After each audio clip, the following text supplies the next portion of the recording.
Welcome to another deep dive edition of the Chicks on the Right podcast. We are so delighted, relieved, and overjoyed to have back with us Chanale Fellig-Harrel, who is the host of the Weekly Squeeze podcast, as well as a singer. Okay, you guys, Thanksgiving is 1 week away, which means oh my God, I'm going to eat my face off. And it also means that it's the best Genucel sale of the year. This is what they do every single year. And just in time for the holidays, the Genucel most popular package is back. It's back. Yay! For you to look stunning so your aunt doesn't say, hey, you look tired, you know? But it's back to you. Right. It's for like just in time for all your Thanksgiving gatherings.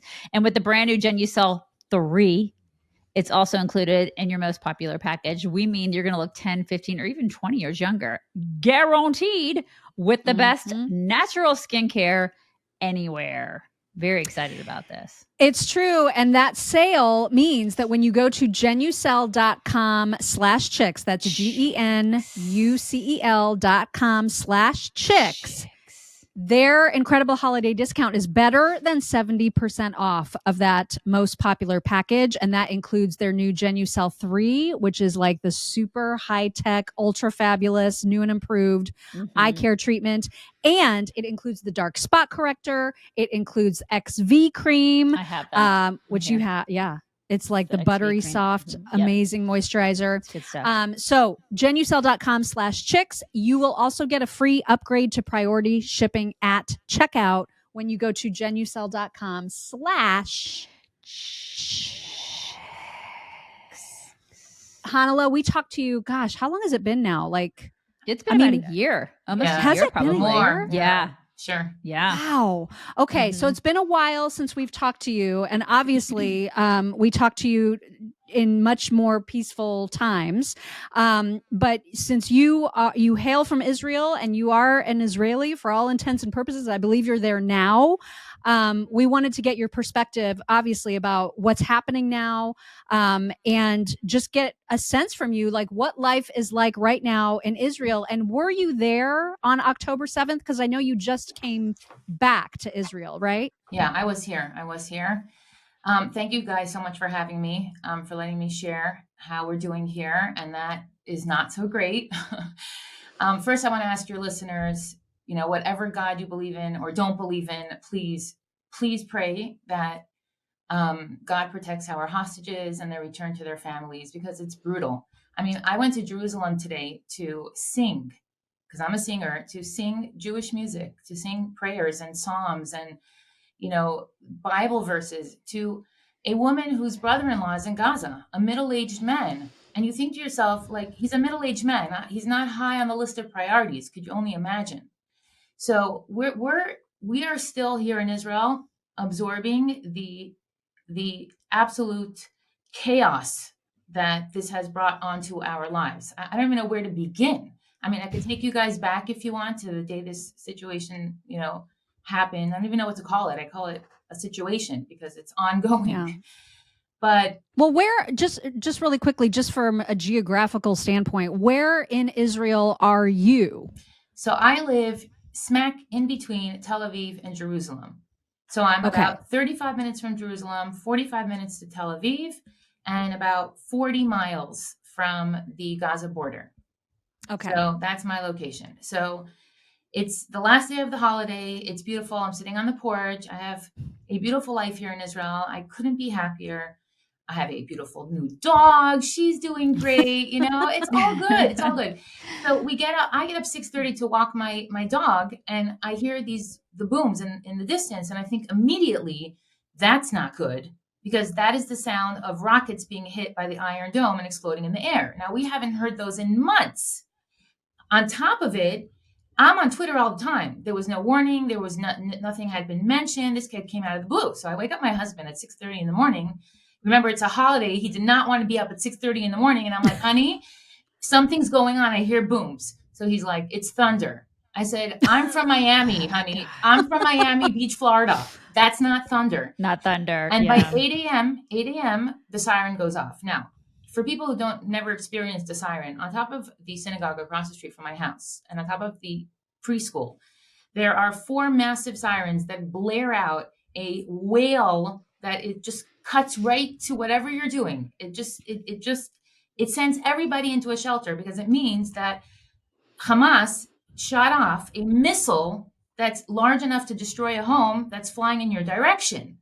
So you have to grab all your kids and run into the shelter and close the door. And it's the holiday and it's pitch black in the shelter. So I go, and then you hear the booms from above and you realize the Iron Dome just took down a missile that was headed over your neighborhood.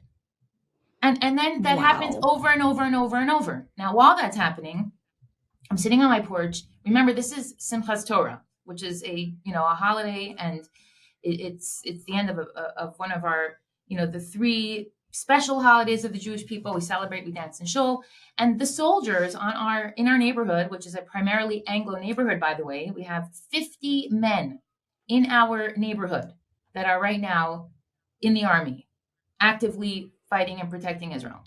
Sons, daughters, brothers. So the holiday is it's Saturday morning, and the men are going to synagogue, and I'm watching on my porch that suddenly I see all the young guys, all my friends' sons, their 18-year-old sons, coming out of synagogue and running up the block. And then a minute later, I see them running outside with their moms and their backpacks and their boots. And I realized that obviously the sirens have been going off all morning. Something very serious happened. Now, we don't use our phones. We had no access to information. So we knew nothing. We just knew that there were missiles and that people were getting called up and something terrible had happened. And then obviously you start hearing like whispers, So the first thing I heard was it was a dance party and 50 people were killed. And I thought, 50 people, holy hell. Okay. So, I'm not going to, we could listen, there's so much to talk about, but ultimately we all know what happened, what did take place. And if your listeners don't know, it was a absolute the sheer barbarity, the depravity, the cruelty of this terrorist attack, the pain of our people, the shock, the trauma, the nonstop funerals. We are still burying our dead. We have soldiers dying every single day. It's really, really awful to be us right now. It's really, really, really hurts. So what happened was just beyond. It was really. Well, I can assure you that our audience is very well aware of what happened because we talk about it literally every single day. Every single day. Thank you. Every single day. Mm-hmm. Yeah. And it's just, I'm just like everyone else. I have kids that have to go to school, and I'm worried now. What if there's a terrorist around? What if that Arab is going to attack them? They're a bunch of rapists. I hate to say it, but they are.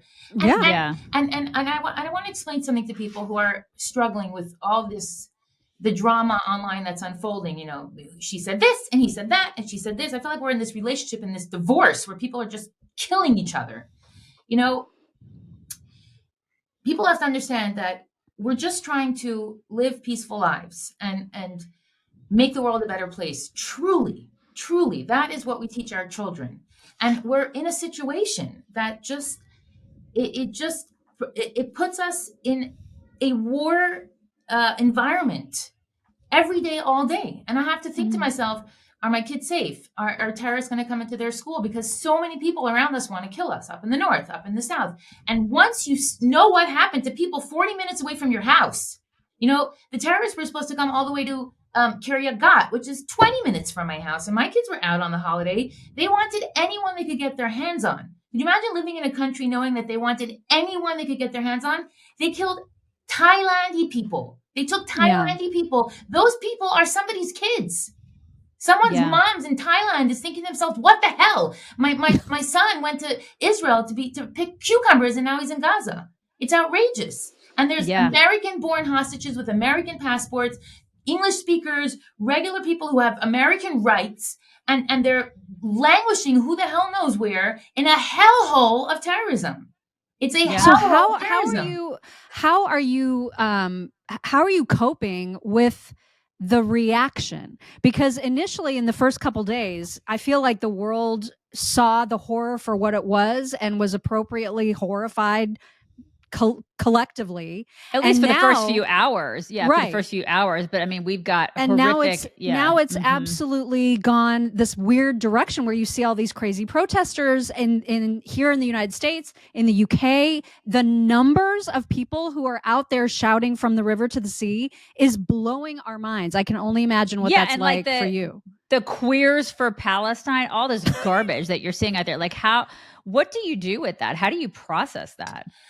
I'll tell you the truth. I understand how it's happening, why it's happening, and what it is. I get that whole thing. Does it feel good? No. I was in Florida for 2 weeks, and I grew up there. I grew up in Miami Beach. I'm a regular Florida girl, and I was walking around thinking, "Are you with Israel? Are you going to say free Palestine to my face? Do you suddenly hate me?" And I'm in the grocery store where I grew up.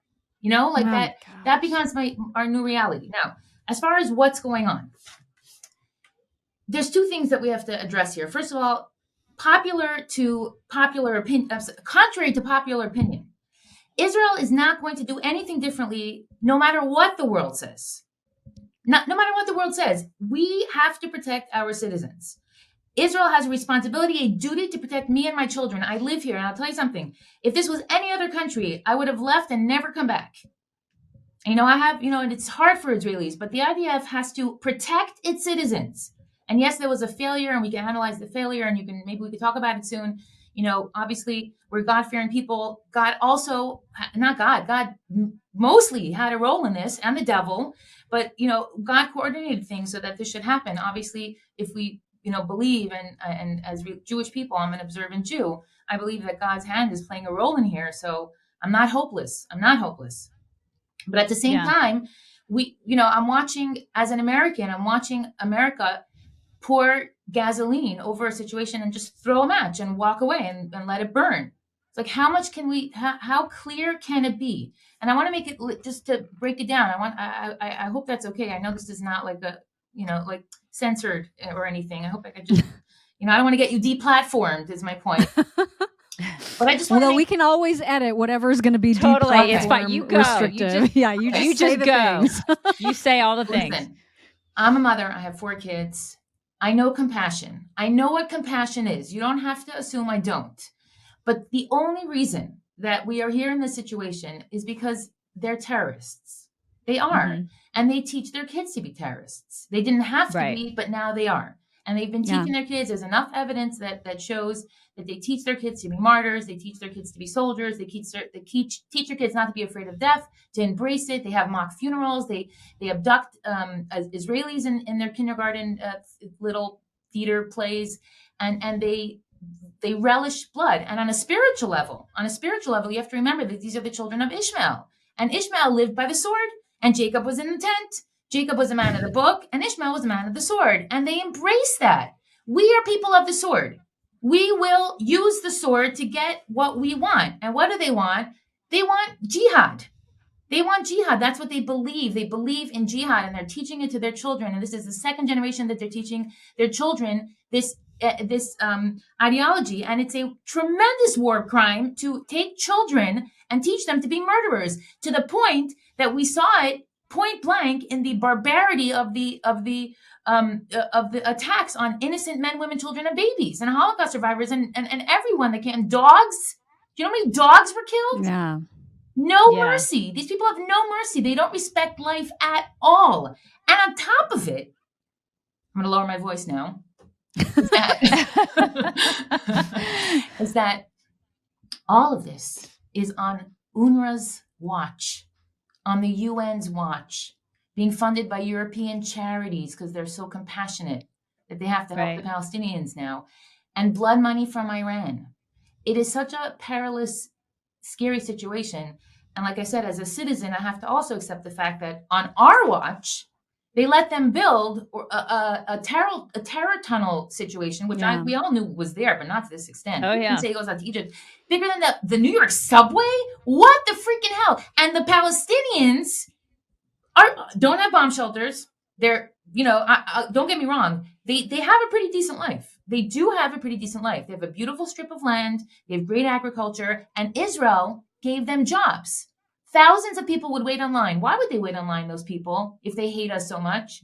They waited online so they can get jobs here and make some money. And Israel was like, you know what? Maybe if we help them and show them that we care that they have a living, that maybe they'll change their ways. But instead, they came here, took notes, then came back and killed the people who hired them.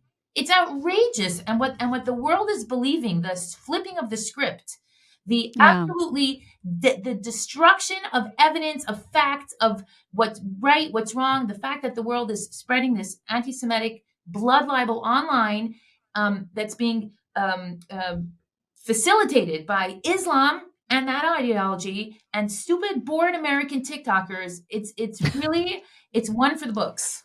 Yeah, and Well, it's also being facilitated by American universities. Yeah. And it's yeah, I mean, that all of that is being just when you say facilitated, it's been taught for the past, well, we've seen what, 10, 20, maybe even longer years I in remember our my American brother. universities. I have one Yeah. brother. He's a Harvard law student. He works Really? yes, he works in Boston. He was brilliant. He's one of those brilliant Jewish people. Anyway, he got into Harvard and he graduated with honors. He's a lawyer in Boston. I remember having an argument with him at the table. I had just made Aliyah. And he's like, "You're telling me you don't believe in a two-state solution?" And I said, "It's never going to happen." You know how I know it's never going to happen? I told him, because I know what terror looks like. We've seen them blow up buses. We've seen their violence, and it never seems to end. What America or the world forgets is that between this terrorist attack and the Holocaust, they've been killing us indiscriminately, nonstop. They ran over two little boys, two little toddlers waiting on the bus about a year ago. These gorgeous little blue-eyed boys, the Fogel boys. They killed 3 English women, a mother and 2 daughters who were going on a road trip. The D family. They destroyed the family. They killed 3 of them point blank with a machine gun in their car. And these are nonstop terrorist attacks on Israelis who are doing nothing more than trying to find a perfect balance between not being overflooded by Arabs, because they are 2.2 billion people and we're just 17 million, let's not forget. Right. And at the same time being a democracy, so God forbid no one should criticize us and say, but there's, but you're no equal rights for the Arabs. We're not giving equal rights to people who want to kill us. Right. I don't know why this is so hard. I don't know why it's so hard. We interrupt this program to talk to you about tasty steaks and pork chops and hot dogs and bacon wrapped fillets and chicken, and also potatoes and apple tartlets. Those too, because those can all be included in your package, which I actually am very excited because today I'm going to have a big old pork chop from the air fryer, which is what I do when I get Omaha Steaks. But I'm also very excited because I have a package of goodness that I got from Omaha Steaks, which I'm going to use while I have company here, which is a really wonderful option if you have company coming over the holidays, or if you can't think of what to get that hard to buy for a person. Omaha Steaks is the thing, you guys. It is the thing. Get your pie pants on. Yeah.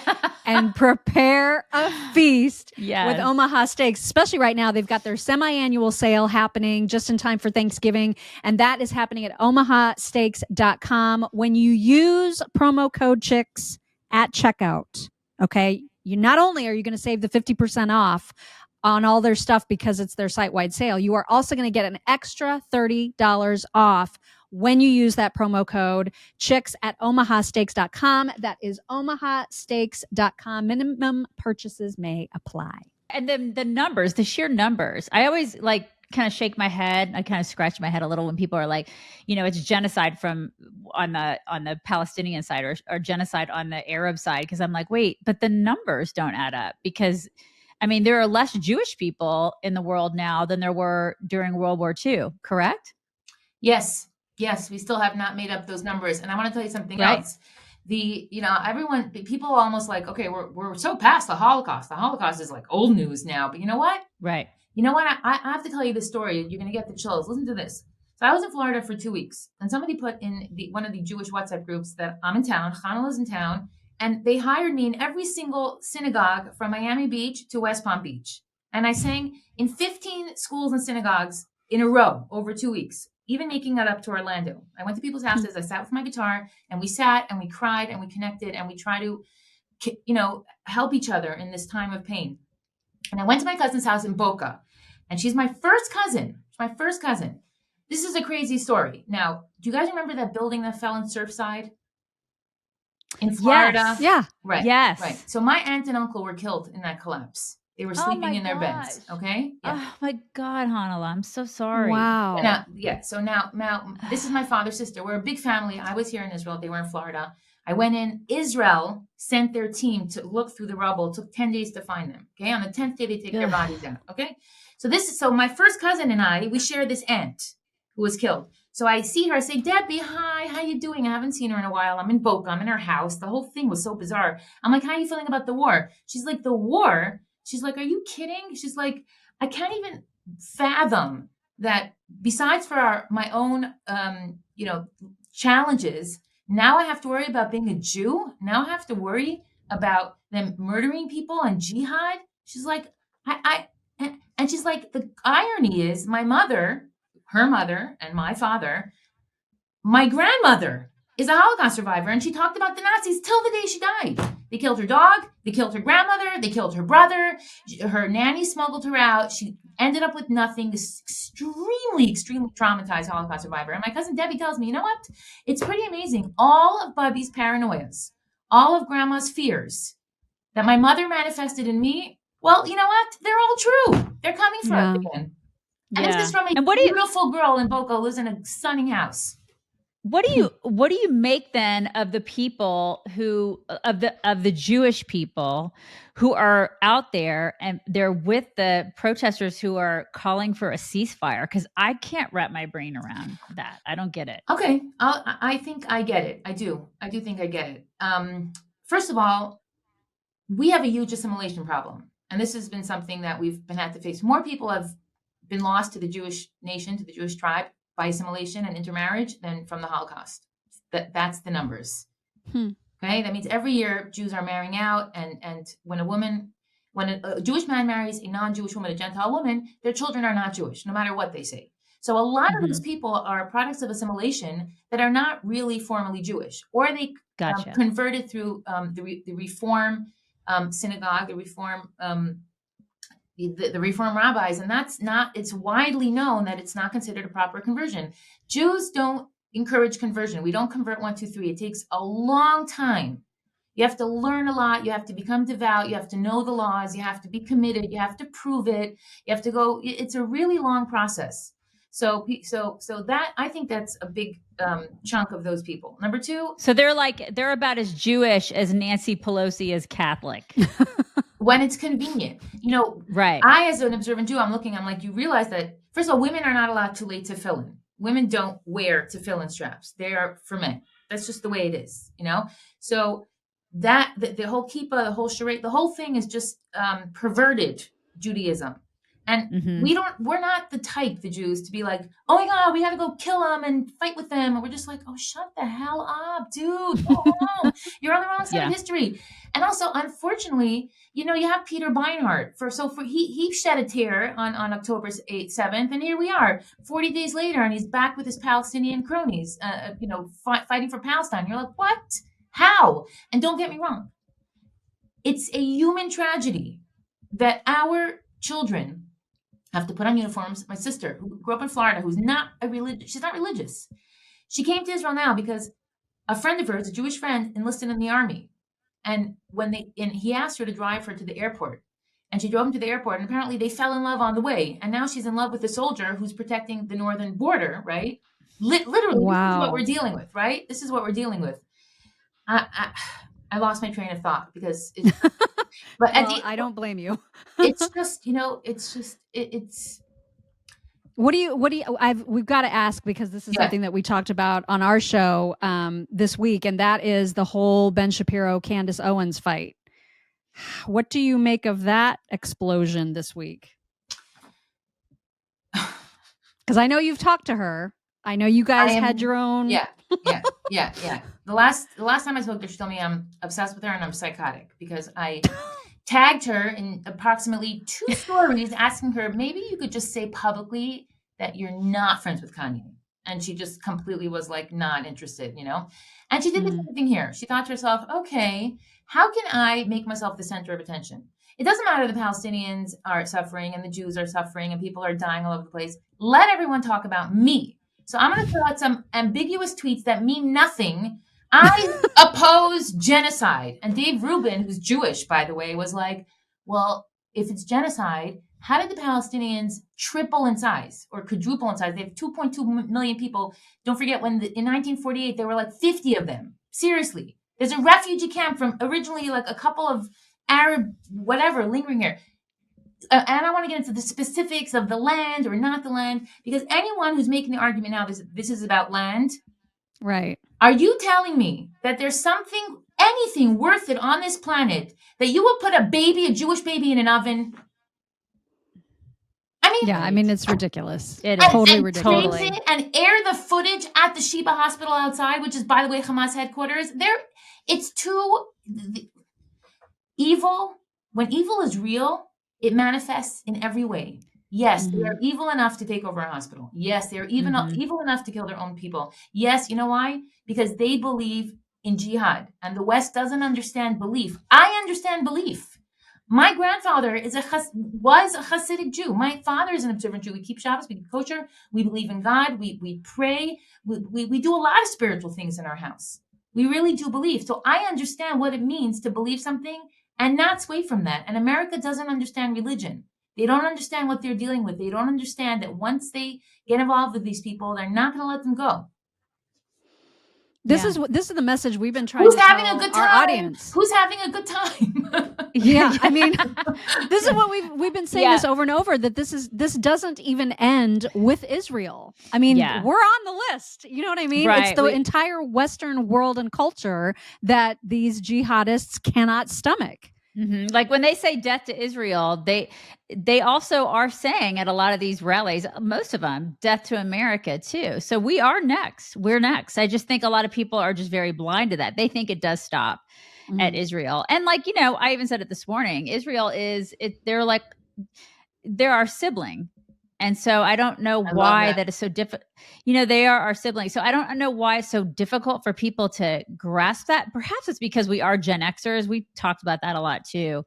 And so we were taught about the Holocaust. We were taught about World War II. We were taught history. And religion. So we have a historical, faith, right. There was a historical context there. And a lot of the young people now, like we don't understand. A lot of the young people aren't, I must feel like you have to take a side here. It's between evil and good. And also, at this point. And also, why does everybody in America? I understand that people have an opinion with American money and their tax money. I get that. I do get that.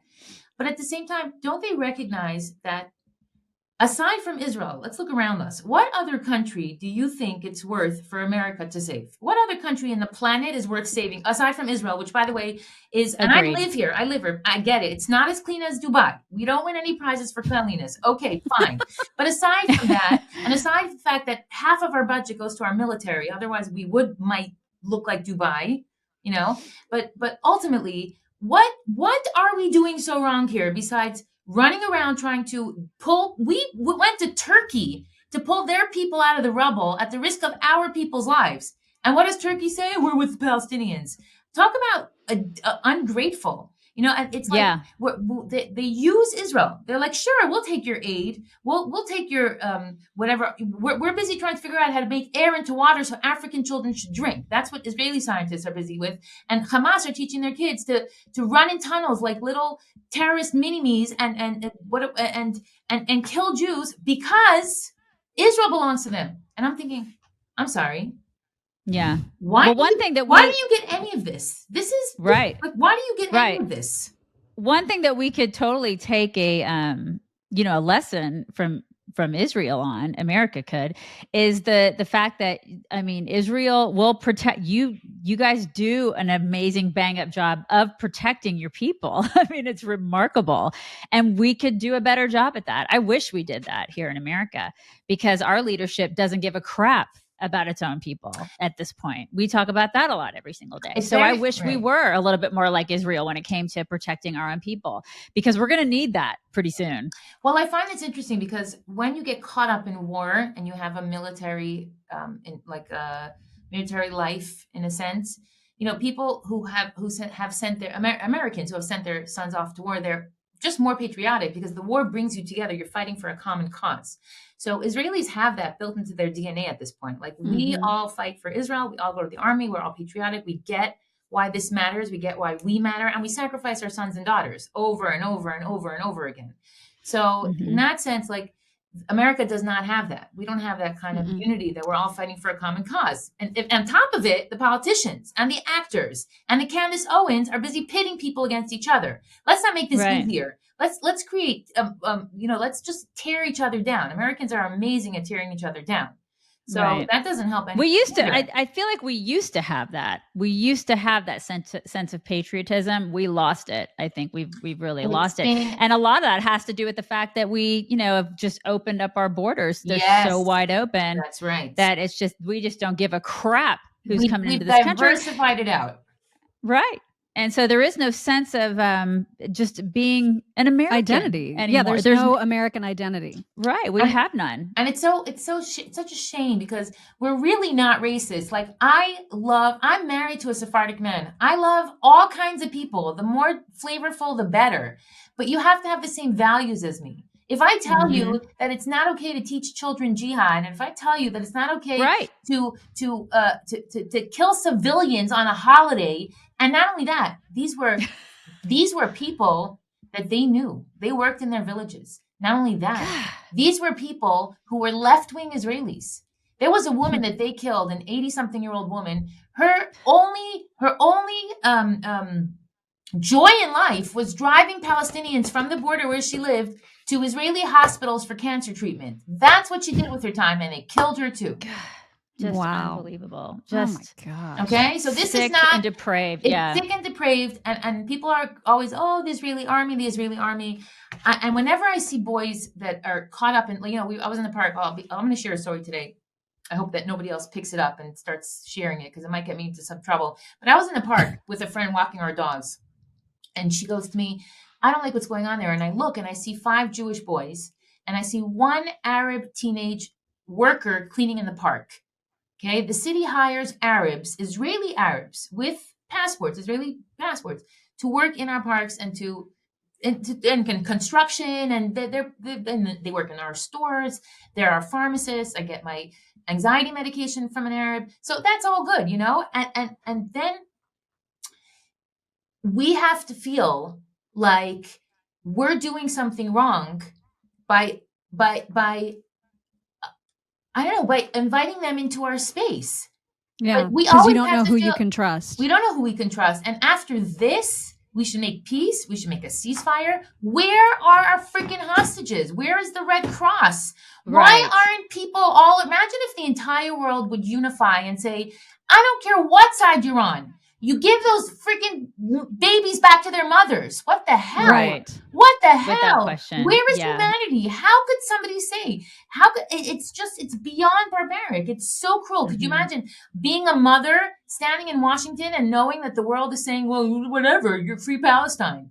What's free Palestine? Listen, I cannot imagine being a mother of one of those sweet babies. I cannot even imagine the horror. And it's real. I can't. It's real. It is real. We're a tiny country. 100%. We're a tiny country. I told you I went to sing this morning. They read the name of every single hostage and their mother. So they say like Yocheved ba Shina, Devorah ba, and they say the first name and the last name. And every single one we said amen, that they should be returned to their families. And it took like 15 minutes. It was 250 people. And then there's the soldiers that are injured. And it's just like, how much do we have to pay for a tiny, tiny sliver of land that we are preserving so that you Americans and you Europeans and you Russians can all come vacation here at the Dead Sea? We're taking care of it.